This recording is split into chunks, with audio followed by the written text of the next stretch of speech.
Oke, eh, sebelum kita mulai materi kita pada hari ini, ada yang ingin saya sampaikan. eh, ada yang mau didiskusikan tentang materi yang minggu lalu, 2 hari yang lalu, hari Senin kemarin, atau mungkin minggu-minggu yang sebelumnya. Ada yang mau bertanya atau ada yang kesulitan? Eh, ini tolong perhatikan ya, buat yang lain ya. Jadi kalau Anda ada yang mau ditanyakan atau ada kesulitan tentang tugas atau tentang materi yang mungkin buat Anda masih belum paham, gitu ya. Anda nggak usah ragu-ragu, nanya aja di grup, ya. Tanya aja di grup. Kenapa? Kalau di grup kan nanti semua jadi tahu, ya. Jadi misalnya, oh saya nggak ngerti yang gini Pak, misalnya nih, ya. Besok atau lusa, yang penting Anda nanyanya jangan malam-malam gitu ya. Malam kan kita jamnya istirahat ya. Mungkin pas jam kerja, jam kantor gitu ya, Anda tanya, ya Pak yang materi saya nggak paham begini dan sebagainya, silakan ya. Jangan lewat PIC, nanti kasihan PIC-nya nanti memforward atau mengkompilasi pertanyaan Anda ke saya kan gitu ya. Nggak apa-apa, Anda nanya aja di grup, Pak saya nggak paham ini Pak, saya punya kesulitan yang ini Pak, silakan, nggak apa-apa. Ya, jadi kita jadikan WA grup ini sebagai sarana pembelajaran juga ya, buat kita saling berdiskusi, buat Anda semua juga kalau ada hal-hal yang perlu didiskusikan, kita bahas di grup ya. Nggak usah malu ya, nggak usah gimana-gimana, nggak usah wah ini kalau saya nanya di grup ketahuan saya nggak ngerti, malu sama teman yang lain, nggak usah merasa gitu ya. Kalau Anda nanya, Anda dapat sesuatu, dapat ilmu, dan ilmu itu juga mungkin bisa jadi berguna buat teman Anda yang lain. Ya, gitu ya, nggak paham ya. Jadi Anda kalau ada kesulitan atau apapun yang mau didiskusikan, Anda tulis di grup. Ya, langsung aja terus di grup. Dan nanti biar yang lain di grup ya. Ini caranya biar Anda tahu. Ada yang masih kesulitan nggak nyari peta zonasi? Rumahnya masuk ke zona pemukiman kah? Atau industri kah? Atau komersial kah? Ada yang masih kesulitan nggak kira-kira?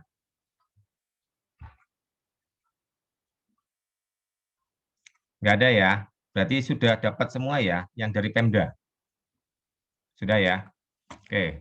Ya, nanti Anda analisis rumah Anda itu zonanya apa? Ya, berdasar peraturan tata kota yang ada di Pemda, kabupaten atau kota masing-masing. Ya, seperti itu. Oke, kita masuk ke materi kita pada hari ini. Hari ini kalau lihat di RPS,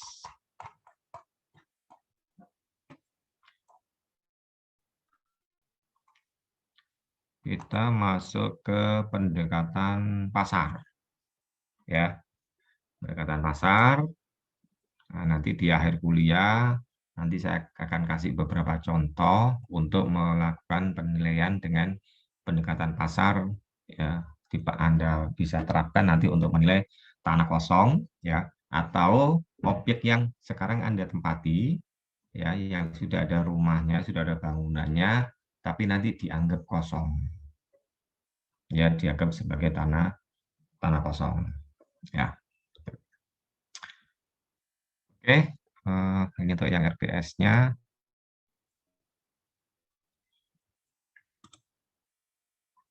Materi kita hari ini agak banyak ya, tolong diperhatikan baik-baik. Ya.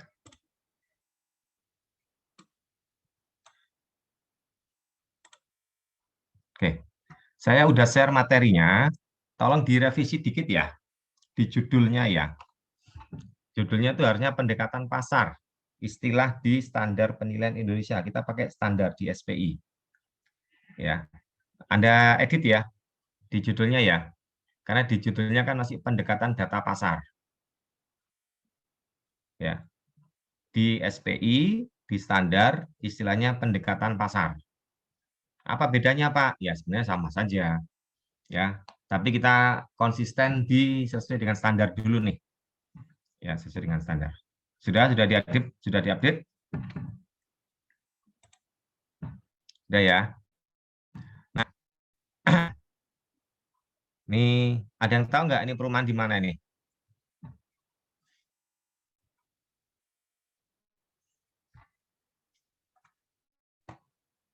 Ini di Sidoarjo. Kalau ada yang dari Sidoarjo harusnya tahu. Ya, ini contoh aja ya. Oke. Sebelum kita masuk ke pendekatan pasar, ya, saya mau review dikit nih. Kalau kita bicara penilaian, jangan lupa ya, inilah proses penilaian dari awal sampai akhir. Jadi tugas kita kalau dapat penugasan melakukan penilaian properti, misalnya residensial, perumahan ya, rumah kita misalnya, ini yang harus Anda pahami nih, ya. Kalau nanti Anda di DJP, dapat tugas dari kepala kantornya. Kalau Anda ada nanti penempatan di DJKN, nanti juga hal yang sama, gitu ya. Nanti ada tahap-tahap di persiapan di sini, ya, identifikasi penugasan, ya, identifikasi masalah, ya, tujuan penilaiannya untuk apa, untuk menentukan nilai pasar atau apa, gitu ya. Terus tanggal penilaian kapan, ya, ini yang harus kita identifikasi di awal, ya. Sudah dapat identifikasi, baru kita bicara, kita kumpulin data nih, ya. Data itu ada yang sifatnya umum, kita bicara data wilayah, data kota, data lingkungan, ya, analisis pasarnya, data pasarnya semua. Terus kita kumpulkan data khusus, ini atas properti yang kita nilai. Berarti ini atas rumah Anda. Ini sifatnya umum, nah ini atas rumah Anda. Data properti ya rumah Anda. Luas tanah, luas bangunan, kondisi rumah, ukuran, dan seterusnya.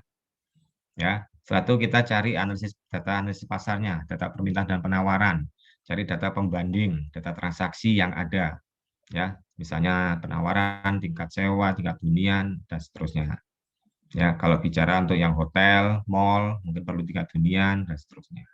Ya.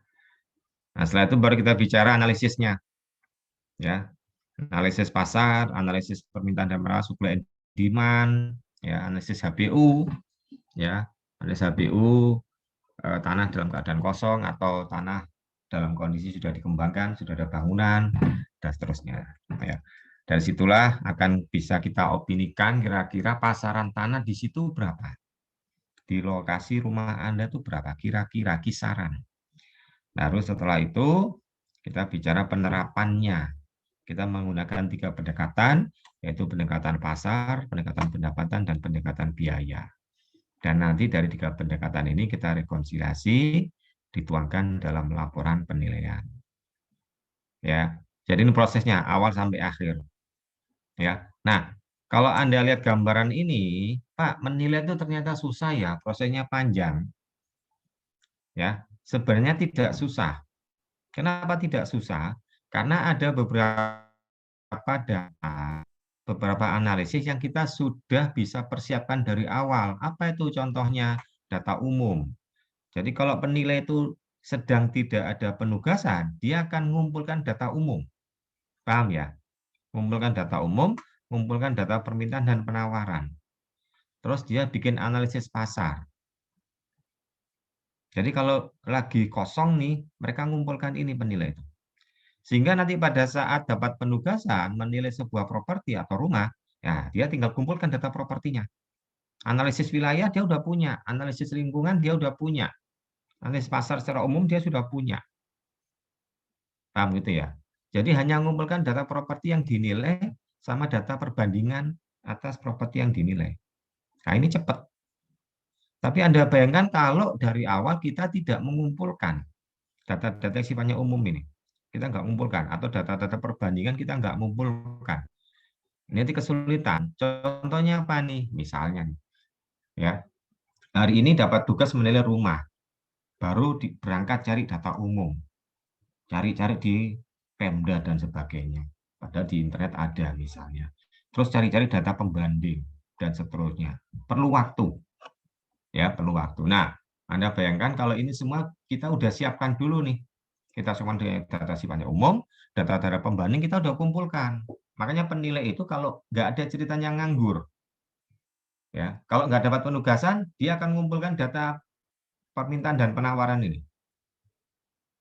Sehingga, jadi contoh misalnya gini, Anda bayangkan Anda di kampus ya, di Bintaro ya, Anda di KPP Pondok Aren, gitu kan ya. Nah, di KPP Pondok Aren, rajin penilainya mengumpulkan data permintaan dan penawaran katakan di sekitar Bintaro. Sehingga nanti pada saat ada penugasan penilaian di Bintaro sektor 5, dia sudah tinggal jalan. Dia tidak perlu cari-cari lagi. Paham ya gambarannya ya? Seperti itu. Jadi penilai itu sebenarnya nggak ada nganggurnya. Jangan kalau pas nggak ada penugasan, diem aja di kantor. Atau diem aja di rumah misalnya kalau WFH. Tapi dia harus cari nih. Dia akan cari nih data benar. Sehingga nih kalau dapat tugas, dia cepat bisa selesaikan. Kalau nggak tidak dicari, tidak dikumpulkan, Anda bayangkan ini semua prosesnya panjang. Bisa jadi seminggu, 2 minggu, 1 bulan mungkin nggak selesai. Tapi kalau sudah kumpulkan data pembanding, kumpulkan data wilayah, kota, dan seterusnya, analisis pasarnya sudah dianalisis, dibuat, gitu ya. Nah, ini gampang nanti melakukan penilaian. Paham ya? Jadi pesan saya, Anda nanti kalau jadi penilai, baik di DJKN maupun di DJP misalnya gitu ya, nggak ada ceritanya penilai itu nganggur. Begitu nggak ada penugasan, kumpulin data pasar. Itu aja kuncinya. Kalau nggak ada penugasan, kumpulin data yang sifatnya umum, wilayah, kota, dan seterusnya ini. Analisis pasar, kumpulin data-datanya. Ya, seperti itu. Sehingga nanti pada saat dapat penugasan, kita udah siap. Laporan cepat selesai. Nah, kalau itu Anda lakukan, kira-kira nih, atasan Anda suka nggak? Dapat penugasan, cepat selesai. Hari ini dapat surat tugas, 2 hari lagi laporannya selesai. Wah, kan hebat. Tapi kalau Anda tidak kumpulkan, Anda diam saja di kantor, begitu dapat penugasan, Anda baru mulai nyicil mengumpulkan data-data ini, apa yang terjadi? Mungkin 1 minggu nggak selesai, 2 minggu mungkin nggak selesai. Paham ya? Jadi penilai itu kalau nggak dapat penugasan, bukan berarti dia diam atau nggak ngapa-ngapain. Dia akan kumpulkan data-data pendukung ini, sifatnya umum ataupun data pasar dan seterusnya. Oke ya. Itu pesan saya nih, ya nanti kalau Anda sudah lulus penempatan baik dimanapun, Anda harus siap itu. Ya, oke. Nah hari ini kita diskusi tentang pendekatan pasar. Ya, pendekatan pasar, market approach kalau di dalam standar penilaian Indonesia istilahnya. Kalau istilah yang lain banyak, ada market data approach, makanya di judul yang tadi pendekatan data pasar namanya. Tapi kalau SPI pakai istilah market approach. Ada pakai istilah direct comparison method. Ada juga mengistilahkan conversion method. Ada yang mengistilahkan direct sales comparison. Ada yang mengistilahkan sales comparison dan sebagainya. Ya, dan sebagainya. Itu istilah, tapi secara umum konsepnya sama. Nah, tadi saya sudah minta Anda baca-baca chapter 18 ya. Yang di buku ya real estate, appraisal of real estate. Ya. Di situ pakai istilah sales comparison. Ya, di buku real estate. Appraisal of real estate. Apa itu kita bicara definisinya? Ya, pendekatan ini ya kalau di situ istilahnya sales comparison ya, pendekatan perbandingan harga jual ya. Ini merupakan proses of verifying a value indication for the subject property ya. Jadi proses untuk mendapatkan indikasi nilai dari sebuah properti subjek ya yang kita nilai ini by dengan ya comparing similar properties dengan membandingkan properti yang similar. Similar itu kan berarti mirip ya. Kan itu ya. Yang kayak gimana properti yang mirip? That have recently sold yang baru terjual akhir-akhir ini with the buying property price. Jadi membandingkan properti yang baru terjual akhir ini ya, itu bahasanya. Berikutnya apa? Identifying appropriate units of comparison. Ya, kita mengidentifikasi unit pembanding yang sesuai and making adjustment to the sale prices dan membuat penyesuaian terhadap harga jualnya. Our unit prices as appropriate ya, atau harga unit yang sesuai appropriate of the comparable properties based on relevant market derivative elements of comparison ya. Apa yang kita bandingkan making adjustment ini ya berdasarkan pembanding properti pembanding yang relevan, yang mirip, yang didapatkan dari pasar market derivative element of comparison. Sales comparison approach may be used to value improve properties. Jadi pendekatan sales comparison ini pembanding harga jual, perbandingan harga jual ini ya digunakan untuk menilai improve property. Berarti properti yang sudah dibangun, berarti ada bangunannya, ada rumahnya. Bisa juga untuk vacant land ini tanah kosong ya. Or land being considered as vacant atau tanah yang nanti tetap akan jadi tanah kosong when an adequate supply of comparable sales is available. Ya, ini bisa diterapkan pada saat ya pembanding harga jualnya ini cukup tersedia. Ya, ini pengertian di dalam ya appraisal of real estate. Dia menggunakan istilah sales comparison approach. Ya, nah di SPI pakai istilahnya pendekatan pasar. Di SPI ya. SPI mengacu ke International Valuation Standards. Ya, yang mendefinisikan pendekatan pasar sebagai pendekatan ini menghasilkan indikasi nilai dengan cara membandingkan aset yang dinilai dengan aset yang identik atau sebanding di mana informasi harga transaksi atau penawaran tersedia. Itu aja prinsipnya. Ya. Jadi hanya membandingkan aset yang dinilai dengan aset yang identik atau sebanding. Ini pengertian yang mengacu ke International Valuation Standard. Paham ya gambarannya? Ya. Konsepnya kayak gimana sih, Pak? Ya. Konsepnya simpel saja sebenarnya. Ini saya ambil contoh begini.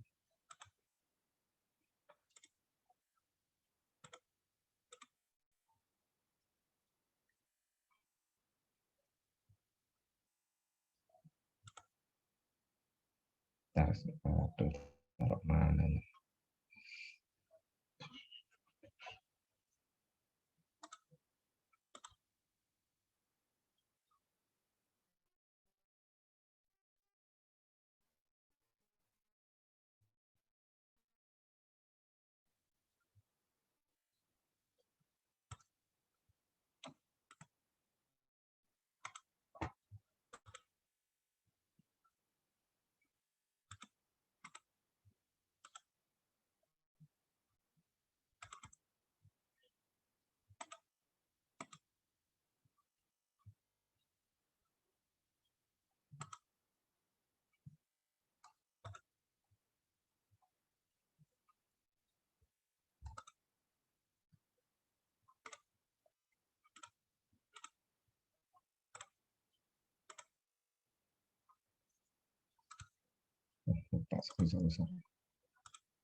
Nah, ya. Ini aja konsepnya sebenarnya. Oke ya, perhatikan ya. Kita dapat tugas menilai tanah kosong ini. Paham? Ya. Dengan pendekatan pasar, kita akan cari pembanding tanah kosong di sekitarnya. Itu aja gambarannya. Oh, dapat pembanding data pasar, data pembanding 1, 2, 3, 4, 5, 6, dan seterusnya. Semua pembanding ini akan kita lakukan nanti dengan teknik penyesuaian tertentu digunakan untuk menilai tanah kosong ini. Sorry, ini tanah kosong.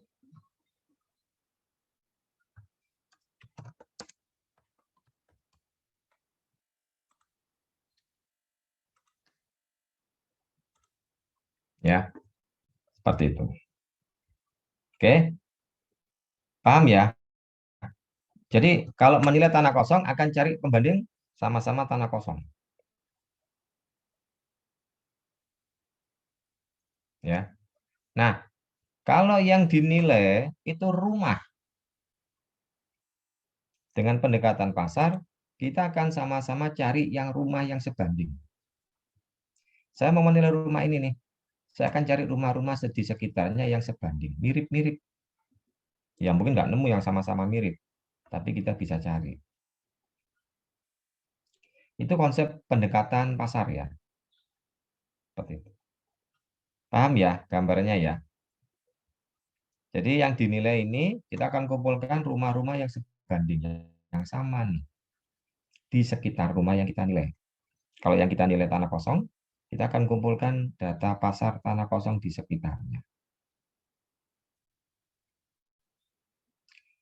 Oh, saya nggak dapat, Pak, yang tanah kosong. Yang saya nilai ini nih. Saya dapatnya kebetulan, ya kebetulan nih. Anggaplah ini sambil contoh satu yang di sini ya. Anggaplah ini. Saya nggak dapat mana yang ada bangunan di sini. Boleh nggak? Boleh. Nggak apa-apa. Ya, tinggal dihitung bangunannya berapa nilainya dan itu dikeluarkan. Sisanya kan berupa nilai tanah kosong. Nah, ini bisa dipakai untuk perbandingan di sini. Dicatat ya, ini konsep dasarnya. Oke, saya ngikuti ya gambarnya ya.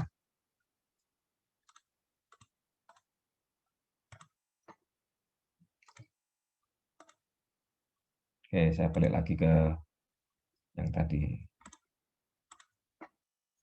Ya, jadi itu konsep dasarnya kita melakukan pendekatan pasar. Ya, jadi nanti kalau mungkin saya terbalik-balik, ini Bapak ini kok kadang ngomong pendekatan pasar, kadang ngomong pendekatan data pasar, ya ini istilah yang sama saja. Ya, tapi kalau bicara di SPI itu pendekatan pasar namanya di SPI. Ya, saya udah karena udah terbiasa aja kadang pakai pendekatan data pasar macam-macam lah karena bicara istilah. Ya, tapi secara umum sama. Hanya ya cari nilai dengan cara membandingkan aset yang dinilai dengan aset yang identik atau sebanding di mana informasi harga transaksi atau penawaran tersedia. Makanya kemarin saya minta Anda mengumpulkan data pasar. Kemarin di pertemuan kedua atau yang ketiga ya, saya lupa. Ya, saya minta Anda kumpulkan data pasar dulu nih. Cari, oh ada nggak tanah kosong dijual di sekitar rumah Anda? Cari.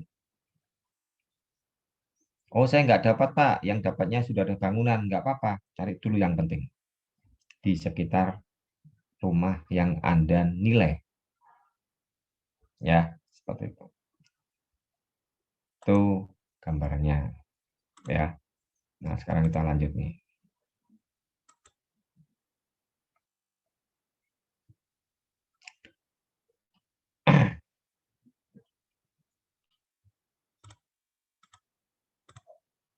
Oke, jadi konsep dasarnya ya dalam penerapan pasar langkah pertama adalah mempertimbangkan harga yang baru terjadi di pasar dari transaksi aset yang identik sebanding. Jadi kita akan cari data pembanding, kita akan cari di sekitar rumah yang kita nilai ya data-data ada nggak orang transaksi, ada nggak orang jual beli ya sehingga kita bisa dapatkan harga yang baru terjadi di pasar dari transaksi aset yang identik sebanding. Kalau Anda menilai rumah di Bintaro sektor 5, berarti Anda akan cari data orang jual beli rumah di Bintaro sektor 5 yang terjadi akhir-akhir ini. Nah, kalau ternyata kita nggak dapat Pak orang jual beli, nah, jika transaksi terakhir yang telah terjadi hanya sedikit atau tidak ada, Saya nggak dapat nih Pak, orang jual beli. Kita bisa mempertimbangkan dengan menggunakan harga yang ditawarkan.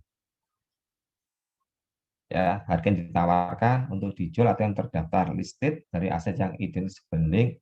Relevansinya dengan informasi ini perlu diketahui secara jelas dan dengan sama dianalisis. Saya nggak dapat Pak orang jual beli. Saya taunya ada orang menawarkan rumah. Acaranya ada orang menawarkan tanah kosong. Boleh nggak dipakai? Boleh dipakai. Jadi kuncinya ya, yang pertama perhatikan ya. Cari data pembanding yang dari transaksi jual beli real. Misalnya nih apa nih? Anda bisa nanya ke Pak Lurah, ke RT atau siapa. Pak itu saya dengar rumah di sebelah baru dijual ya. Oh iya dek, berapa Pak ya? 500 juta. Nah kita catat informasi tadi. Ya, rumahnya sudah laku. Jadi kuncinya mencari data rumah yang sudah laku. Itu ya gambarnya. Ya. Terus saya nggak dapat, dapatnya ini ada penawaran rumah dijual, hubungi nomor telepon sekian. Bisa nggak dipakai? Bisa menggunakan harga yang ditawarkan atau penawaran. Kalau menggunakan itu, maka dilakukan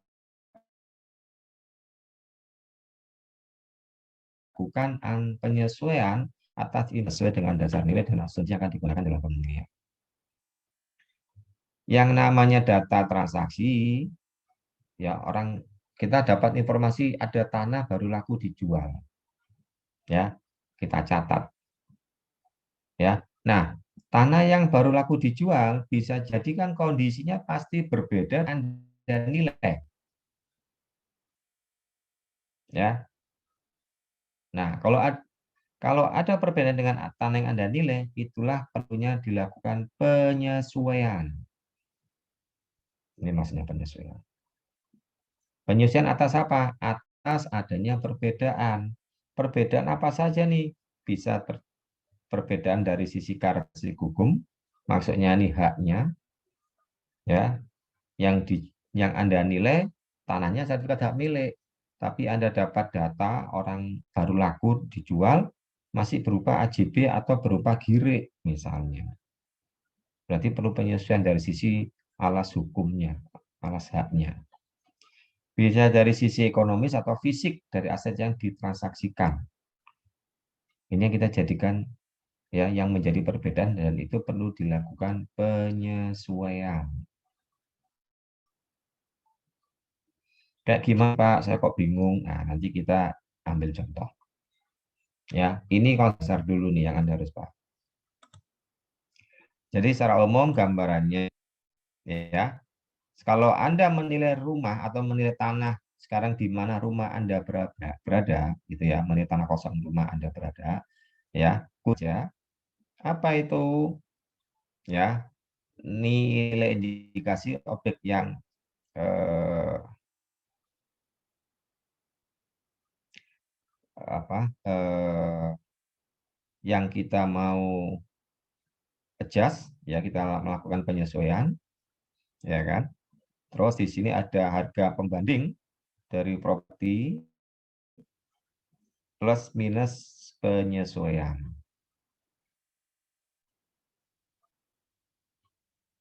Ya. Jadi kita akan menghitung ya. Jadi rumus ini kita akan mencari indikasi nilai dari objek yang kita kumpulkan data pembanding tadi ya untuk kita jadikan dasar melakukan perhitungan atas objek yang kita nilai. Apa sih maksudnya ini Pak rumus ini Pak? Ya, gambarannya ini. Perhatikan ya.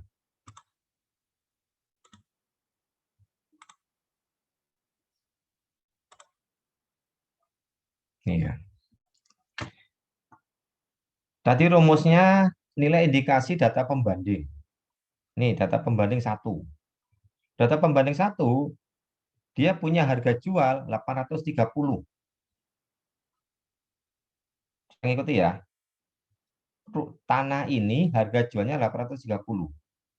Plus minus adjustment, kita buat penyesuaian sehingga tanah ini ya menjadi nilainya 796. Ya. Menjadi nilainya seakan-akan 796, yang ini dianggap sebanding sama dengan objek yang kita nilai di sini. Itu konsep pendekatan pasar. Saya dapat data tanah yang nomor 3 nih, data 2. Orangnya bilang ini saya mau jual 850 juta tanah ini. Berarti ini HP satunya. Kita mau mencari NI-nya. NI-nya dapatnya ini. 828. Berarti dari 850 plus minus adjustment ada penyesuaian menjadi 828. Ini nanti jadi NI-nya. Bisa ngikuti ya? Saya kumpulkan data nomor 2. Ini data 2. HP-nya, kalau rumus tadi ya, HP-nya 770 plus minus penyesuaian adjustment menjadi NI-nya 804. Data 5 saya kumpulkan. HP-nya ya 875. Plus minus adjustment menjadi NI-nya 822. Data 4 saya kumpulkan dan seterusnya. Paham ya gambarannya ya? Bingung enggak kira-kira? Kalau bingung silakan, ada yang mau tanya. Nggak apa-apa, kita pelan-pelan aja daripada buru-buru nanti Anda bingung. Kalau ada yang masih belum jelas silakan.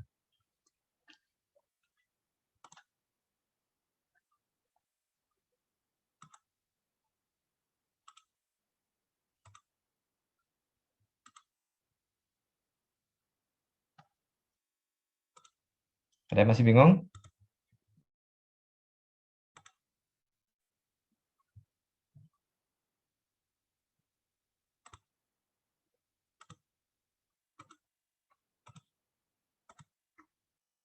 Jadi kalau saya ambil contoh yang di sini,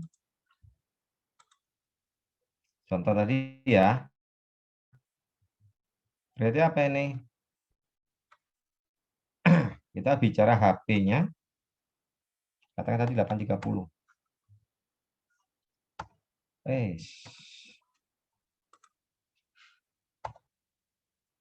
Plus minus adjustment, jumlah penyesuaiannya, maka nilai objeknya, jadi tadi berapa? 828.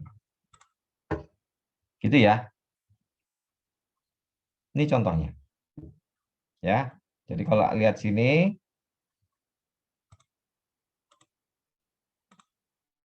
coba yang di sini. Sorry, 796. 830 menjadi 796.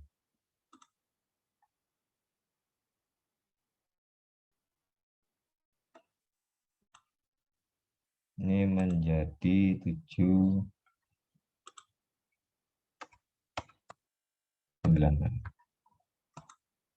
Oke. Bisa ngikuti?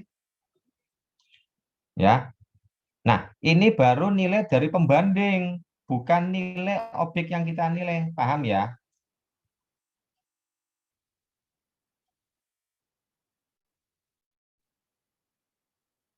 Ini kan berarti pembanding 1 ke I. Ini berarti pembanding yang ke 1. Dan seterusnya. Oh, gini aja. Saya pakai I lah. Nah, gini aja. Bikin lagi nih. Yang mana tadi?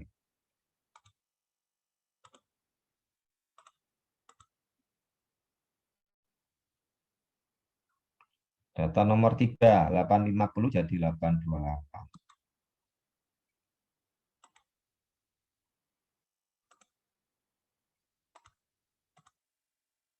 Berarti nanti di sini 850 plus minus adjustment sama dengan 28. Ini anggaplah pembanding kedua, ini anggaplah pembanding 1.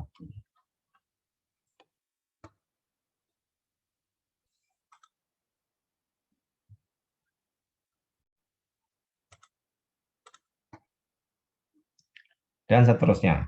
Paham ya? Nanti masih bingung nggak? Kumpulin lagi nih, terus sampai dapat banyak.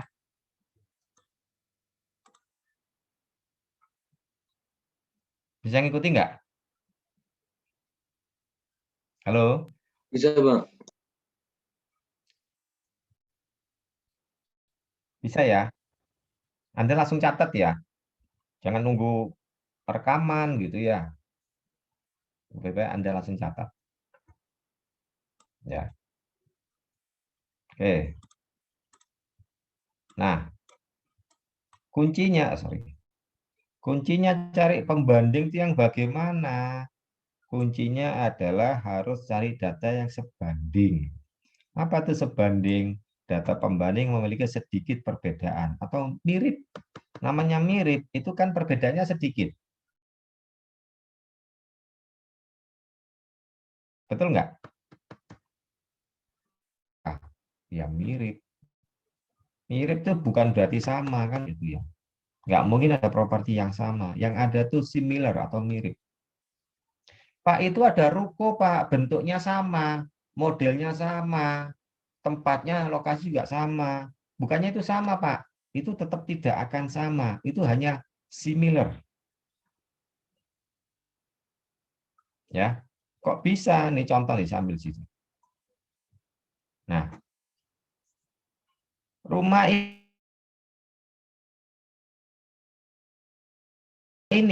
dengan rumah ini, loh, bentuknya sama, Pak. Modelnya sama, tetap tidak akan sama. Loh, kok bisa? Ini lokasi di sebelah sini, ini lokasinya di sini. Nah, tetap beda. Paham ya? Kan itu. Ya. Ini dengan di sini beda lagi. Ini dengan di sini beda lagi. Tetap apapun yang namanya properti itu tidak akan ada yang sama. Apa? Karena minimal paling tidak tetap ada bedanya. Dari mana? Dari sisi dari sisi lokasi penempatannya. Di sini ini sebelah ini sebelah ini. Ya kalau secara mirip, betul, mirip. Makanya similar. Mungkin kalau orang beli di sini lah 500 juta, ya di sini juga kurang lebih 500 juta juga akan laku. Tapi tetap tidak akan same properties. Tapi hanya similar properties. Paham ya? Properti itu tidak akan sama. Tetap hanya akan similar dia. Ya, seperti itu. Bisa ngikuti ya? Makanya di sini konsepnya sebanding ini. Ya, cari yang betul-betul sedikit berbeda atau yang mirip. Berarti kalau kita menilai rumah yang di sini, berarti carilah pembanding di sekitar sini. Secara fisik mirip. Paham ya? Secara fisik mirip. Sebanding dan sejenis. Data pembanding memiliki fungsi yang sama dengan objek penilaian. Saya lagi menilai rumah di anggaplah rumah yang di sini. Ini ya, tahu ya. Bisa ngikuti kursor saya. Ya. Yang cari yang secara fisik sama atau mirip nggak dapat. Ini ya. Anggaplah tugas menilai rumah ini nih. Yang di ujung sini. Ya. Tapi cari yang sejenis apa? Yang fungsinya sama. Apa fungsinya sama? Ya sama-sama rumah di sini mana? Mungkin ada orang jual rumah di sini, kita bisa pakai data pembandingnya. Mungkin ada rumah di sini dijual, kita bisa pakai data pembandingnya. Dan seterusnya. Gitu ya. Yang fungsinya sama. Oke.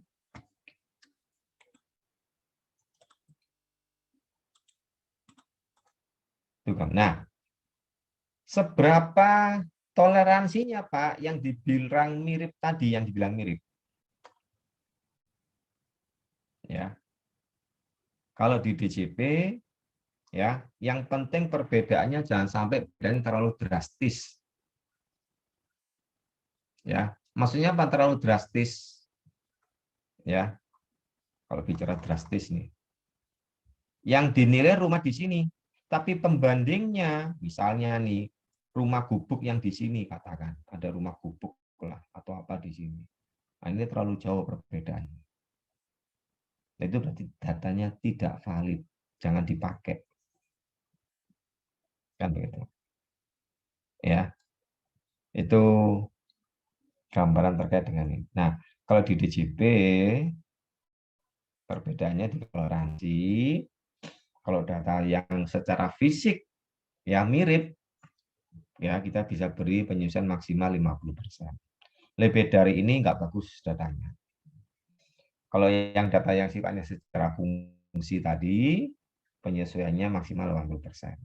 Lebih dari itu datanya nggak bagus, jangan dipakai. Ya, maksudnya apa? Jangan dipakai ini. Secara fisik yang kita nilai di sini,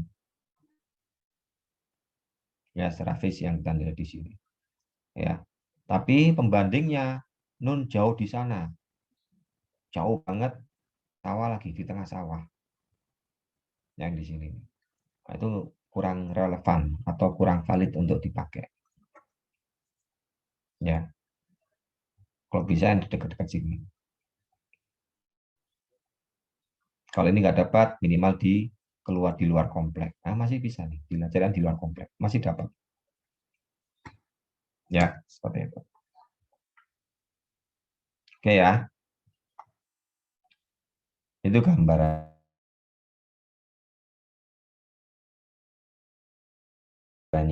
Jadi sekali lagi di Bintaro sektor 5, jangan cari datanya di Bekasi, tapi carilah datanya sama-sama di Bintaro sektor 5. Ya. Oke, sekarang kita bicara penilaiannya. Ya. Sampai sini ada pertanyaan dulu nih sebelum lanjut. Silakan kalau mau ditanya. Pak, izin bertanya, Pak. Oke, silakan Mas. Kalau saya itu sering kali susah nyari apa namanya data transaksi, Pak. Itu biasanya nanyanya di siapa ya, Pak? Di maklar atau di siapa ya, Pak? Terima kasih. Oke. Nanti kita jawab di slide berikutnya. Sabar dikit. Ada yang lain? Izin bertanya, Pak. Kalau dari data transaksinya Ya, yang silakan. dipakai itu dari hasil lelang itu gimana, Pak? Apakah bisa, Pak? Ya, terima kasih, Oke. Pak. Semuanya bisa dijawab di slide berikutnya. Saya mau, oke ada yang lain nggak? Saya ingin membangun rasa ingin dulu nih. Ya, nanti siapa tahu ada sesuatu yang tidak ada di slide, nah itu baru saya jawab. Silakan, mungkin yang lain dulu.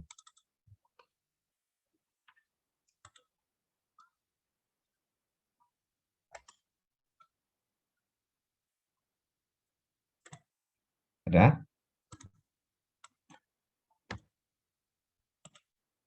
Pak, izin bertanya lagi, Pak. Ya, silakan. Kalau misalkan rumah itu apa namanya mirip secara mirip tampilan rumahnya, tapi luasnya itu beda, itu masuk sejenis atau sebanding nggak, Pak? Terima kasih. Nah, berarti dia ada perbedaan dari sisi fisik, gitu ya. Dari sisi fisik ada luasan yang berbeda, ya. Itu bagian dari perbedaan dari sisi fisik, ya. Nanti gimana Pak caranya menyesuaikannya? Ah, nanti di slide berikutnya kita akan bahas ininya. Tapi dia bagian dari perbedaan yang sifatnya fisik. Ya, beda luas ya, tadi ya contohnya kan seperti itu. Iya, Pak.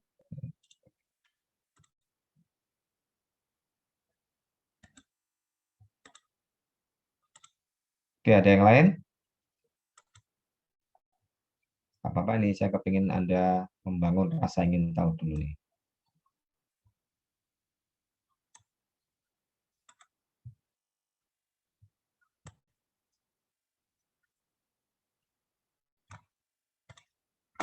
Oke, lanjut ya. Kalau nggak ada yang lain, kita lanjut dulu nih. Nanti semua pertanyaan Anda, rasa ingin tahu Anda, nanti terjawab di slide-slide berikutnya. Oke ya.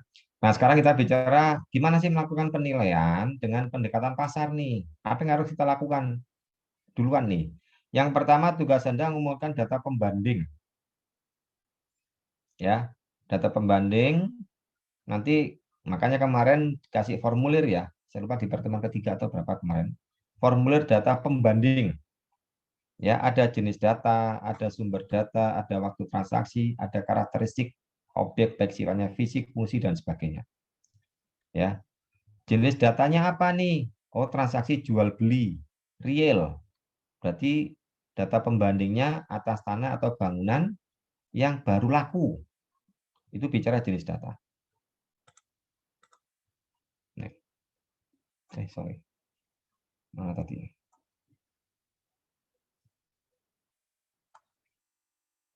Ya. Itu bicara jenis data. Ya. Yang kedua sumber data. Ya. Sumber data dari mana nih sumber data? Nih. Sumber data bisa dari ini. Data pembanding dapat diperoleh dari berbagai sumber antara lain verifikasi lapangan. Jadi kita datang ke lapangan, keliling, ya, atau dapat dari penjual atau pembeli langsung. Kita tanya sama orangnya yang baru jual beli, atau dari developer, atau dari agen properti, atau iklan koran, iklan internet, ya, dan sebagainya. Contoh kemarin kita udah bahas, ya, yang di sini rumahnya mana yang rumahnya di kota besar ya? Ada yang dari Semarang enggak? Atau yang di Tangerang misalnya? Saya Pak, Tangerang. Semarangnya mana Mas? Candisari Pak. Oke, tinggal dicari.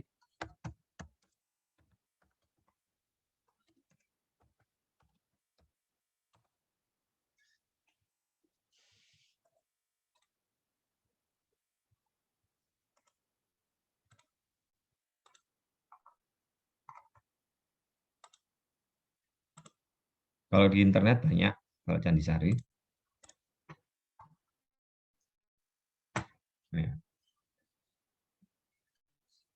Ya, di internet banyak nih Candisari. Kendali Sodo, dekat nggak ini? Sibayak, Geraha Candi Golf, dengan Royal Green, dan seterusnya. Kalau yang ini, Gria Karisma, Kedung Mundu, dan seterusnya. Gedawang, banyak kalau Candisari. Ya. Atau Anda survei lapangan sendiri. Anda keliling, makanya kemarin saya sarankan kalau pas lagi ngabuburit gitu ya. Kalau ngabuburit itu sampai keliling-keliling, Anda cari. Begitu Anda dapat, ya, ini contoh aja nih. Nah,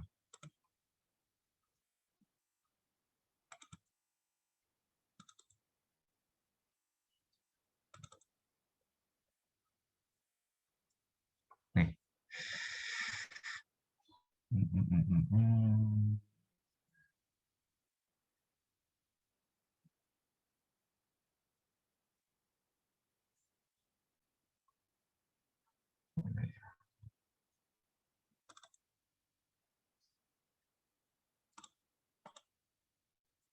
Anda survei, Anda keliling. Ya.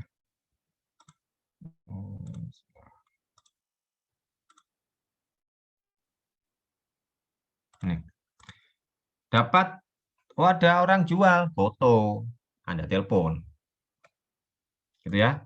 Dapat lagi, foto, Anda telepon orangnya. Gitu ya, buat latihan ini. Kalau ini kerjaan saya nih, saya foto, ya, saya telepon, ada rumah dijual, ada rumah, ada ruko dijual, saya foto, saya telepon. Pak, berapa rumahnya dijual? Terus gimana Pak caranya kita nanya informasi? Tanya informasinya sesuai formulir yang kita bagikan kemarin ya. Di situ ada apa yang harus diisi? Ya. Kalau di sini berarti kan jenis datanya apa? Penawaran. Anda tanya, Pak, itu ruko dijual berapa? Oh, 1 miliar. Di formulir itu ada namanya luas tanah. Anda tanya, Pak, luas tanahnya berapa? Oh, luas tanahnya 100 meter. Di formulir itu ada luas bangunan. Anda tanya, Pak, ruko ini luas bangunannya berapa? Gitu kan ya. Anda bisa lihat ini dari sisi fisiknya aja. Ini kelihatan rumah apa rukonya ini, lantainya apa, keramik dan sebagainya, dindingnya apa dan sebagainya. Anda sudah bisa isi di dalam formulir tadi. Formulir yang kemarin kita bagikan. Paham ya? Kita kumpulin nih. Termasuk yang tulisannya kecil-kecil tapi dapat nih, kita kumpulin. Ini kan kecil nih.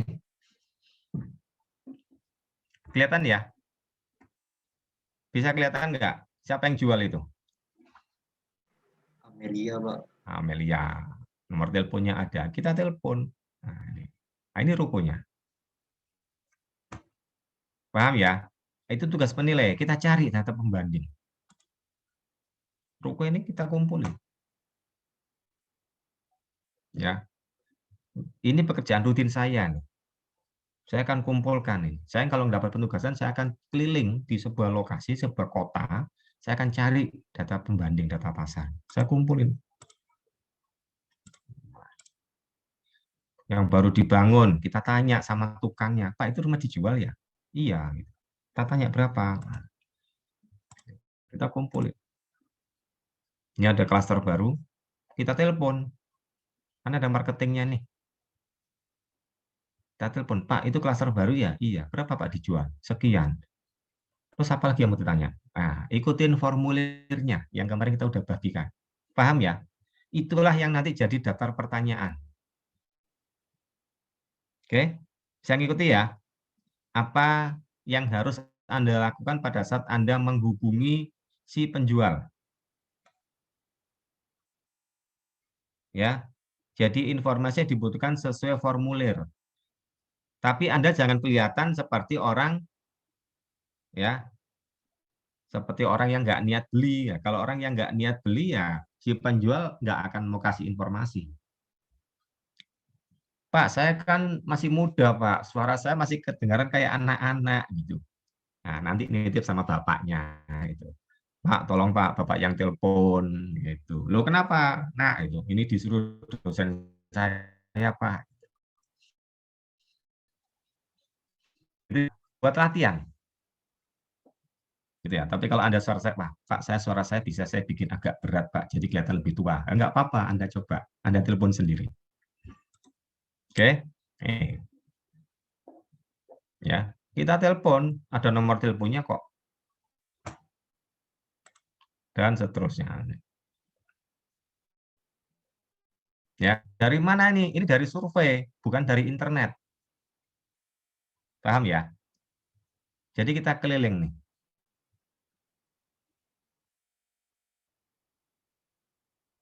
Ya, kita keliling.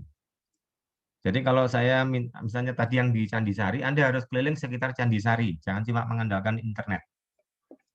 Yang rumahnya di Tangerang, Anda keliling nih di Tangerang. Yang rumahnya di Metro, atau di Cilacap gitu ya, di Metro, Anda keliling nih yang di sekitar Metro. Ya. Yang dari Metro siapa ya kemarin yang nanya ini?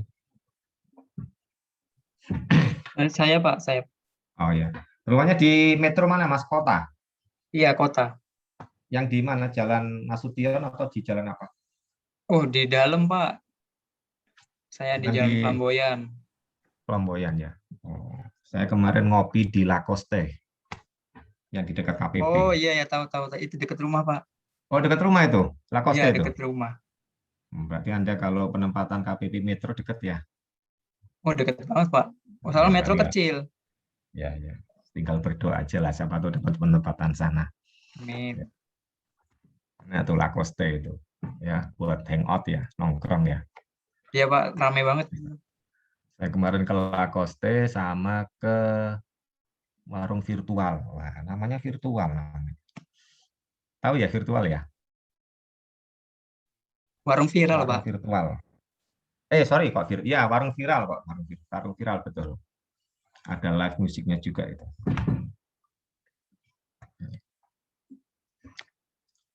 Oke ya. Nah, itulah enaknya penilai, bisa keliling-keliling gitu ya. Ini contoh ya. Jadi Anda survei nih. Yang di metro Anda survei. Karena rumah Anda di dekat Lacoste ya, misalnya gitu ya. Berarti Anda cari di sekitar Lacoste, pinggir jalan, agak masuk gang, dan seterusnya. Anda survei nih. Dan itu pasti banyak. Ya, Anda kumpulkan dulu nih. Udah kumpulin aja. Nah, nanti kita akan bahas bareng-bareng. Ya, seperti itu. Oke ya, itu bicara sumber data.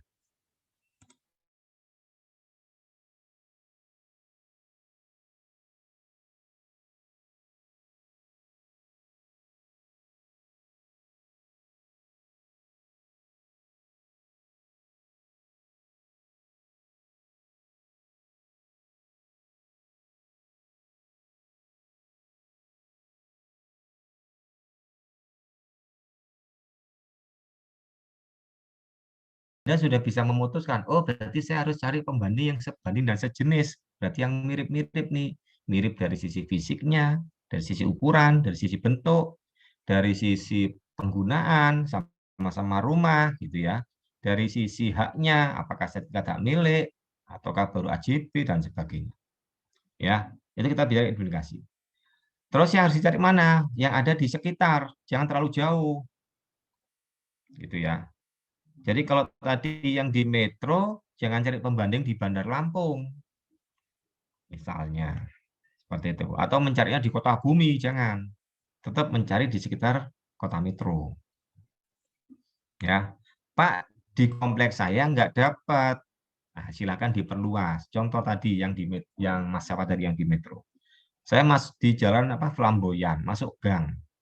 Gitu ya, jalan Flamboyan masuk gang.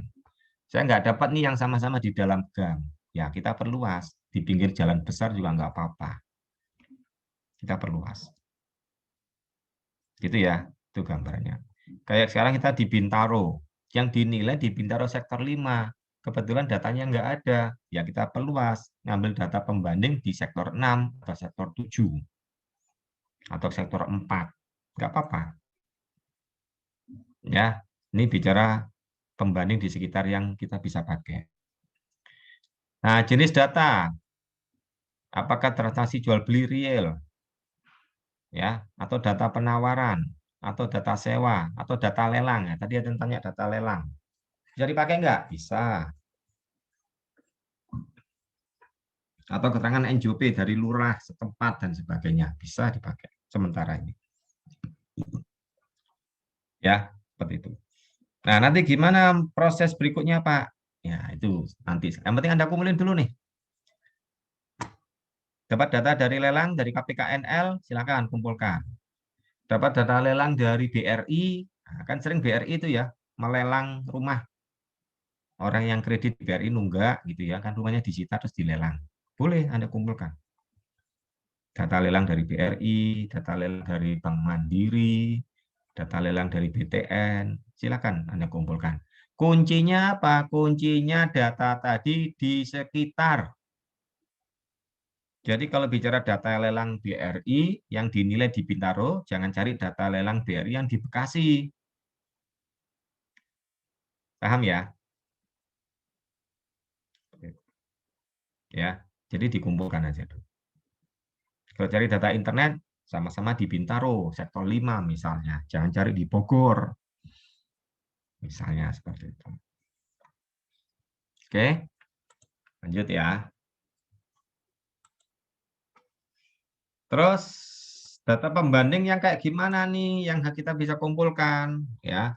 Data pembanding kita kumpulkan harus berupa data transaksi jual beli yang terjadi akhir-akhir ini. Makanya di dalam teori namanya have recently sold, ya, that have recently sold. Berarti apa nih? Namanya recently, berarti kan yang telah terjual akhir-akhir ini, berarti masih baru dijual. Jangan yang data yang lama. Oh, saya tahu tuh, rumah di sebelah itu baru dijual. Kapan? Itu 5 tahun yang lalu. Jangan dipakai. Paham ya? Jangan dipakai. Ya. Nah, idealnya berapa lama, Pak? Idealnya kalau bisa nggak lebih dari 3 bulan. Kalau bisa nggak lebih dari 6 bulan. Oh, terpaksa banget nih, nggak dapat. Jangan lebih dari 2 tahun. Tapi sudah nggak ideal. Saran saya di bawah 6 bulan. Kenapa? Gitu ya. Karena kalau sudah lebih dari 6 bulan, datanya sudah kurang valid sebenarnya. Tapi sebenarnya masih bisa dipakai. Ambil contoh apa? Hari ini Anda menilai rumah. Katakan tadi di Metro tadi. Ya. Kalau Anda pakai pembanding orang jual beli 2 tahun yang lalu, bisa jadi kondisi 2 tahun yang lalu kan masih belum COVID. Hari ini COVID, orang sudah mengurangi beli rumah karena takut COVID. Apa yang terjadi dengan harga rumahnya? Kan berbeda harga hari 2 tahun yang lalu ya dengan kondisi belum COVID dengan kondisi hari ini. Ya, seperti itu. Di Jakarta itu terasa banget gara-gara COVID. Properti langsung ambruk. Ya. Pasaran properti langsung ambruk di Jakarta. Karena COVID. 2 tahun yang lalu, orang masih senang beli apartemen, biarpun mahal dibeli. Hari ini, apartemen yang sama, dijual dengan harga yang sama, ini sudah nggak laku. Berarti apa? Harus diturunkan harganya kalau mau laku. Ya, seperti itu. Mobil juga begitu. Ya, yang namanya Avanza, ya, sebelum COVID, 200 juta. Saat COVID, 200 juta nggak laku. Makanya apa? Diturunkan. Pemerintah membebaskan PPN PM-nya. Maka Avanza sekarang harganya 170 juta. Ya, seperti itu. Makanya data pemerintah tadi jangan terlalu lama. Saran saya jangan lebih dari 6 bulan. Lebih dari 6 bulan itu sangat-sangat terpaksa. Lebih dari 2 tahun itu nggak boleh. Ideal. Ya. Oke. Berikutnya pembatasan waktu data pembanding. Tanggal terjadinya transaksi jual beli, penawaran, sewa, lelang, dan lain-lain tidak boleh melebihi tanggal penilaian yang telah ditentukan terhadap objek penilaian. Apa nih maksudnya ini? Ya.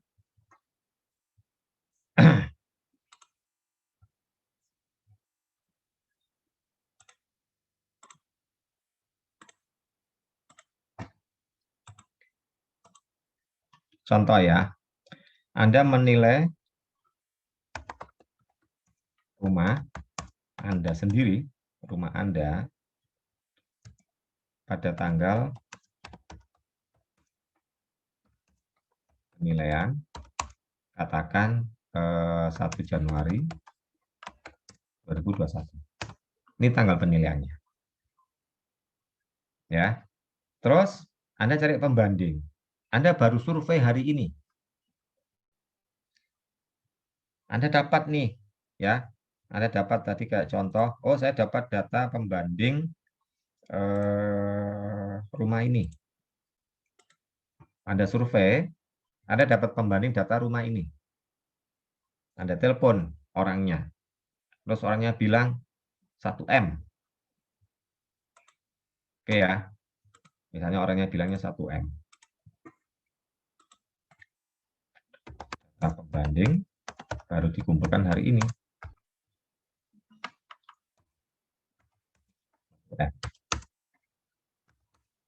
Kapan dikumpulkannya? 5 Mei 2021. Oke. Nah, ini yang tidak boleh. Paham ya? Ini tidak boleh. Saya hitamin. Ini nggak boleh. Yang boleh itu apa, Pak? Kan kita menilai 1 Januari. Kita harus cari data pembanding sebelum 1 Januari. Berarti kita kumpulkan data pembanding di tempat lain yang dekat.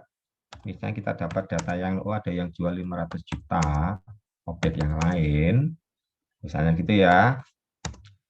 Dan itu kita dapatkan datanya misalnya 1 November 2020. Nah, kalau yang seperti ini boleh. Paham ya? Kalau ini tidak boleh. Kenapa tidak boleh? Karena melewati tanggal penilaian. Tanggal penilaiannya kapan? 1 Januari 2021. Jadi kalau data pembandingnya Mei, ini tidak boleh.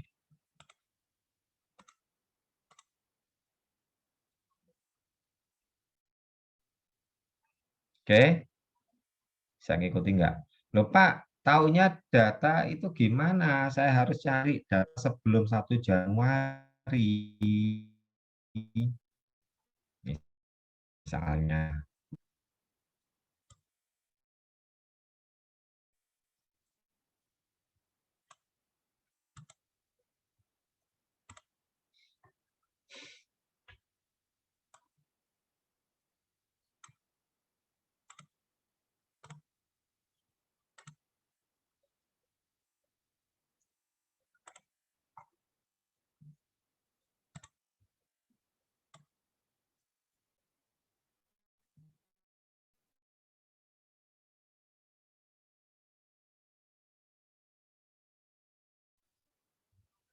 Dapat dari mana contoh nih? Bentar ya.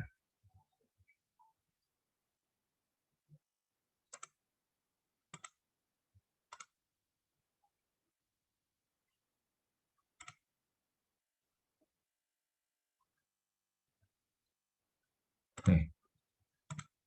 Sampai contoh tadi Candisari. Ya. Anda tinggal cari ini mana data transaksi yang diupload. Nih.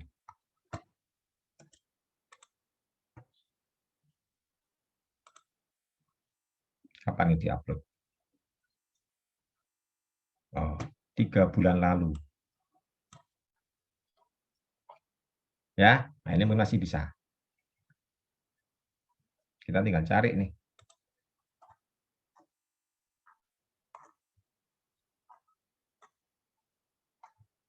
Ya. Nah, kalau nah, itulah kenapa seorang penilai kalau dia lagi nggak ada penugasan, dia rajin mengumpulkan ini. Kenapa? Karena kalau di internet, kalau sudah lewat sekian bulan, ini data kan hilang. Paham ya? Kalau sudah sekian bulan yang lalu, ini data kan bisa hilang. Atau ini kalau rumah sudah laku, datanya hilang. Kalau sudah laku, nanti datanya di drop, di take down sama yang upload kan gitu ya. Nah, makanya harus kita rajin kumpulkan. Saya nggak dapat tugas nih. Saya kumpulkan data-data orang transaksi jual beli. Saya kumpulin aja. Dipakai nggak? Belum tentu. Pokoknya saya kumpulin aja. Saya kumpulin data, ada data di 1 Oktober. Saya dapat data 1 Oktober misalnya. 2020 saya kumpulin. Saya kumpulin data, oh saya keliling-keliling, saya dapat data di bulan Juli. 1 Juli, saya kumpulin. Dan seterusnya. Sehingga nanti pada saat saya dapat penugasan untuk menilai rumah di 1 Januari, saya sudah punya datanya ini semua. Paham ya? Jadi penilai itu tidak ada nganggurnya. Dia kumpulin data. Saya ngumpulin keliling-keliling, saya dapat saat saya waktu keliling di bulan Februari, saya dapat data. Saya kumpulin. Nah, saya dapat data di Februari, di Juli, di Oktober, saya bisa pakai data tadi untuk menilai rumah di 1 Januari. Oh, saya keliling-keliling lagi, saya dapat data di, misalnya nih, 2 Februari 2021. Saya dapat data lagi di, katakan 1 Maret 2021. Saya dapat data lagi hari ini, tanggal 5 2021. Contoh, ya, saya dapat data ini.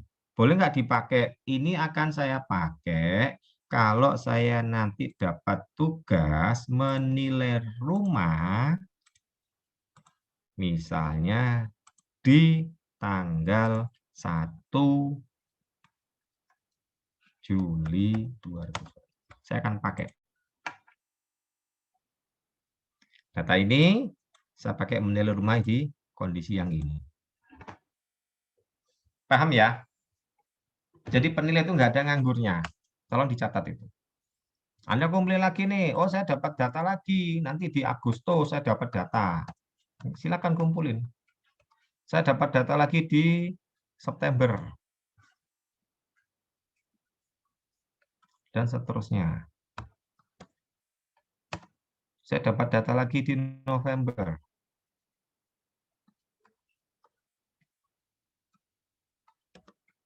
Saya dapat data lagi di Desember. Kapan ini saya pakai? Kalau saya nanti dapat tugas menilai rumah, misalnya di kapan? Misalnya di 1 Januari 2022. Gitu ya. Saya ngikuti. Nah, karena saya dapat menilai di tanggal ini, berarti data ini saya bisa pakai, data ini pun saya bisa pakai. Nah, kan tambah enak, tambah banyak datanya. Betul nggak?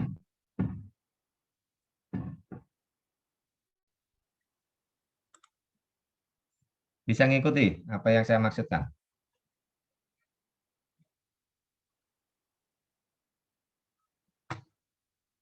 Bisa ya?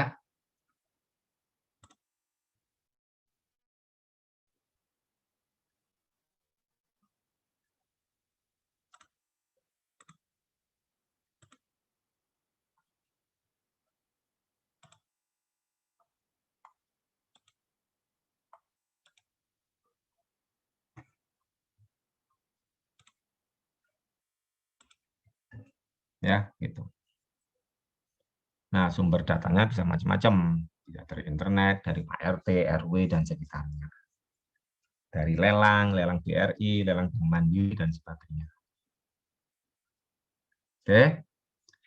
Itu bicara pengumpulan datanya. Oke, sampai sini dulu nih ada yang mau tanyakan terkait dengan pengumpulan data pembanding. Ini penting. Ya, saya kepingin Anda paham dulu nih cara mengumpulkan data dan data kayak apa sih yang harus saya kumpulkan. Pahami dulu nih, baru kita nanti melangkah ke tahap berikutnya. Kalau ada yang masih belum paham, silakan ditanyakan. Pak, saya mau tanya, Pak. Ya, Nah, silakan. saya kan kemarin udah pernah keliling tuh, Pak, terus dapat kayak spanduk gitu. Ada nama teleponnya. Nah, kalau untuk Oke. bertanya iklannya nih dari kapan itu kayaknya kok ragu gitu, Pak. Itu gimana ya, Pak, gitu cara taunya penawarannya nih dari tanggal berapa dia listing? Takutnya dia nggak Internet atau survei Anda langsung, Pak. survei? Survei langsung.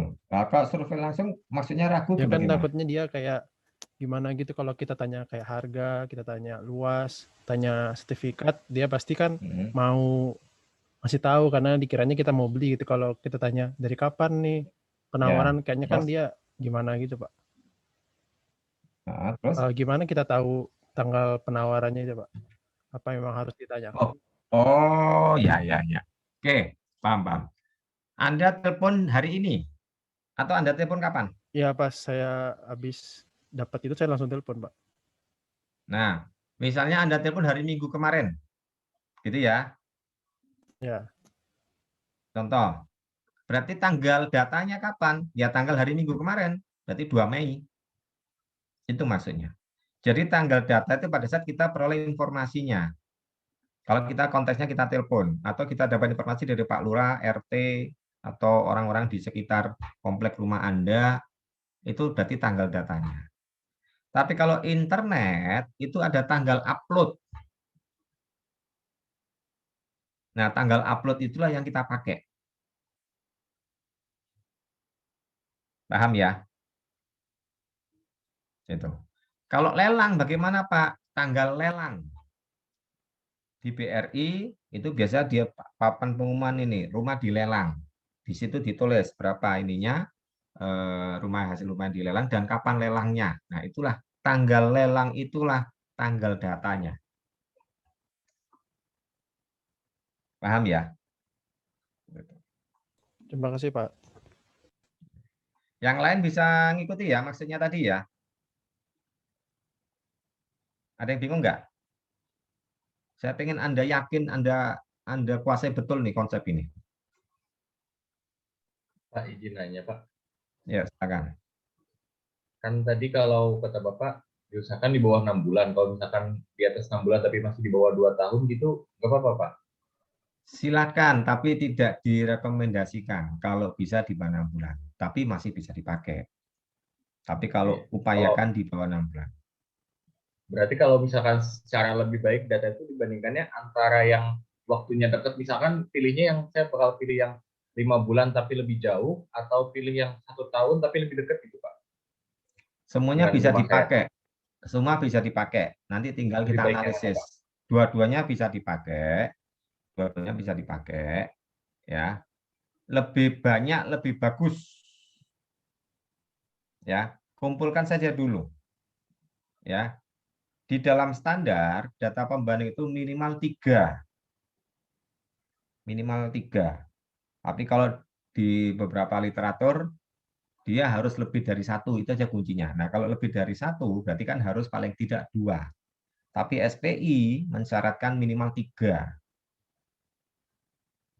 Ya, jadi kalau Anda cari data pembanding, kalau bisa harus 3 lebih. Dapat 5, pakai 5 dulu. Dapat 10, pakai dulu. Kumpulin dulu nih. Ya. Aja dulu ya, Pak. Kumpulin.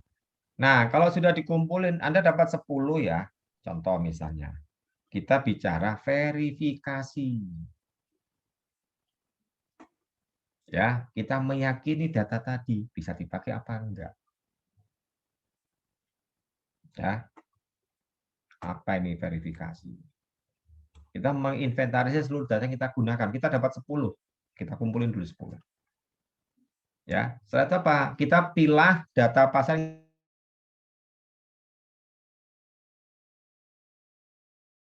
sesuai.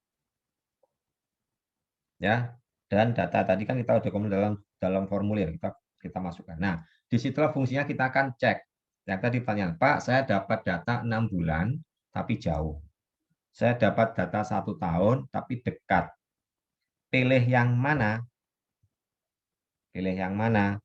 Dua-duanya bisa dipakai, tinggal Anda cari nih, mana yang secara kriteria, oh jauh, dekat, mungkin yang jauh saya nggak pakai, misalnya. Tapi secara fungsi lebih mirip, secara fisik lebih mirip, lebih baik yang jauh pun kita pakai. Daripada yang dekat, tapi secara fisik sangat berbeda. Secara fungsi sangat berbeda. Paham ya? Gitu. Tapi kalau yang dekat tadi, secara fungsi mirip, ya sebanding sejenis tadi secara fisik juga mendekati gitu ya, itu bisa dipakai ya. Jadi kumpul akhirnya contoh gini, kita dapat data 10 data pembanding ya. Oh, ada 3 yang terlalu jauh secara fisik juga beda, secara fungsi juga beda, coret datanya, sisa 7. Kita cek lagi. Oh, ada 2 nih yang secara fisik sangat jauh berbeda, padahal dia dekat. Sangat-sangat jauh berbeda. Yang 2 kita coret.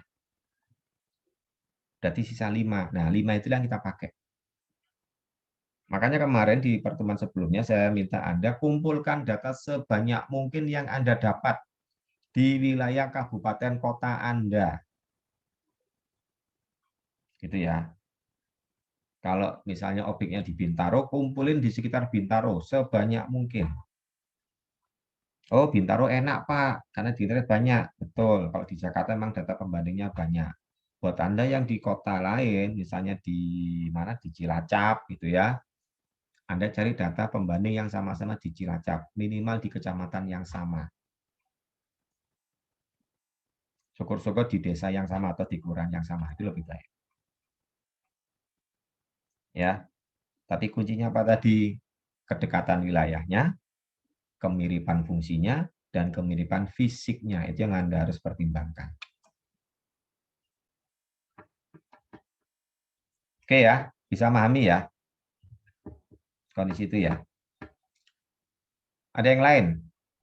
Saya mau terkait dengan data pembanding dulu nih. Anda harus yakin dulu nih. Silakan. Ada yang lain sebelum lanjut? Izin Pak. Ya, silakan. Jadi kemarin pas kan luasnya itu 25.000 meter persegi. Nah, kemudian saya tanya itu kan luas banget. Boleh nggak saya beli sebagian gitu kan? Tanya ke si penjualnya. Ternyata boleh. Dan harga yang 25.000 meter persegi sama yang saya tawarkan kira-kira berapa ya? Saya butuhkan misalkan dengan yang dibandingkan dengan objek yang saya nilai sama harganya sampai yang 25.000 meter persegi. Itu bisa digunakan nggak pada datanya? Atau masih tetap 25.000 meter persegi itu yang saya masukkan ke form itu? Oke, pertanyaannya 25.000 meter persegi, berarti 2,5 hektar ya?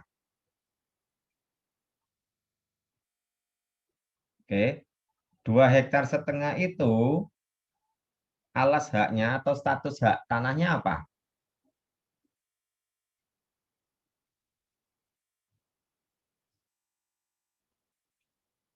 Halo, tadi siapa yang tanya tadi ya? Maaf Pak, terputus Pak. Ya, 2,5 hektar Eh, tadi ada sertifikatnya nggak? ada Pak. Hak milik? Iya Pak. Hah? Serius nih? Hak milik Pak. Nggak, nggak mungkin 2,5 hektar hak milik itu.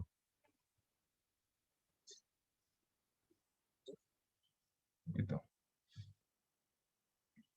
Tanah apa itu? Kebun atau tanah kosong? Tanah kosong Pak. Tanah kosong ya. Oke lah. Ya. Oke. Anggaplah itu sertifikat hak milik ya. Yang lain perhatikan. Ya. Terus Anda bilang, saya mau beli aja cuma 500 meter persegi. Misalnya gitu ya. Dari 25.000 hektar, 25.000 meter persegi, Anda hanya beli 500 meter. Terus orangnya bilang, boleh. Misalnya. Anda kan tanya, Pak, kalau saya beli 500, berapa? Dijual kan gitu ya? Betul nggak? Betul Pak. Oke, contoh dulu nih. Yang 25.000, dia bilang mau jual berapa? Satu ubinya berapa? 9 juta kalau nggak salah. Satu 1 ubinya. meter? Hah? Satu ubin Pak. Satu apa? Satu ubin. 1 ubin. Iya 1 Pak. ubin itu berapa? 14 meter persegi. Loh, katanya 25.000 meter persegi. Iya. Dia nawarnya per ubin Pak. Maksudnya kalau misalkan dikonversi Allah Akbar, ke meter persegi jadi 25.000 meter persegi Pak. Dia bilang tanahnya dijual berapa ubin memang. Dia nggak nawarin ubinya Pak. Dia nawarnya meter perseginya Pak. Terus dia jual, bingung saya ini. Ini daerah mana ini? Daerah Pangandaran Pak. Pangandaran. Oh ya, ya. Karena kalau di sana pakai istilah ubin ya. Kalau di daerah ini ada pakai istilah tombak juga ada. Gitu ya, macam-macam. Ya mungkin di tempat Anda ada pakai istilah tombak ya, 1 tombak gitu. Ya, dan sebagainya. Oke. Ya. Kalau 25.000, Anda tanya, Pak, kalau itu dijual semua berapa? Anggaplah dia bilang 1 miliar. Berarti Anda sudah bisa hitung per meternya berapa. Kan itu ya, tanya dulu. Yang pertama. Yang kedua, terus Anda bilang, Pak, saya cuma mau beli 500 meter. Berapa? Pastikan dulu harganya sama enggak? Harga per meter per